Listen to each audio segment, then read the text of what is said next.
is the most important part of their argument, which is it's hard to accept criticism for Trump's argument when the media spent 3 years with the Russian collusion hoax running daily. I'm going to get to that. I'm going to get to that in just a moment. I want to get Marie to respond. Maybe it would have played out differently if the Journal had done its fact-checking and response editorial the same day as opposed to the next day. But what about this? What the Journal says is media attempts to censor Donald Trump. Howie, I think that's a really key point that you just raised. They shouldn't have waited 24 hours to fact-check this piece. I think the Journal was trying to have it both ways, trying to get, Donald Trump supporters to read their publication, get some credibility with the Trump part of the party, which is a majority of the party today. But then the next day sort of saying, don't worry, everyone, we will fact-check it. Everyone's already read the first piece.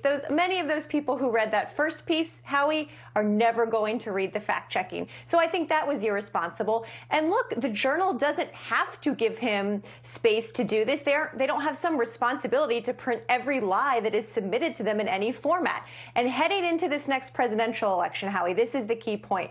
All of the media outlets need to figure out how they are going to cover Trump if he runs when he lies repeatedly every single day. There's not two sides that are equally, truthful to what he says. Well, there's one that's not. Yeah, but if he's a candidate, you cover the hell out of him. That's how you cover him. And by the way, Trump called the follow-up Journal editorial a whitewash. All right, Susan already mentioned this, Trump writing to the Pulitzer board. And then moving on from about Russia, Trump wrote to the Pulitzer board saying the New York Times and the Washington Post should have to give back their 2018 prizes about Russia, quote, based on false reporting of a non-existent link between the Kremlin and the Trump campaign, as has been widely publicized. The coverage was no more than a politically motivated farce, which attempted to spin the false narrative that my campaign supposedly colluded with Russia. Now, Susan, the former president knows the prizes are not going to have to be returned, so why is he taking this shot? Because he's still defending his presidency, which basically was under siege for his entire term.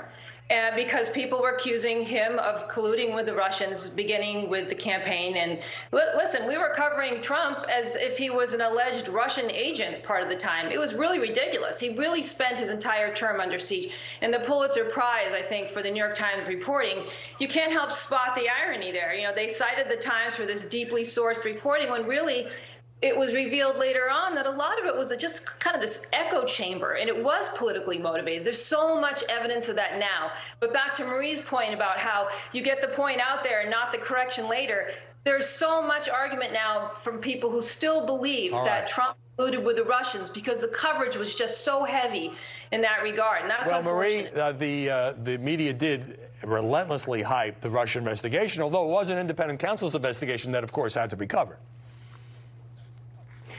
Of course. And a lot of those allegations turned out to be true. We know a lot about what people like Paul Manafort did, for example, Mike Flynn. So, I think this is Donald Trump gaslighting us. His whole politics is based on grievance politics, us versus them. He's taking on the mainstream media, including the Pulitzer board. This is all part of his brand.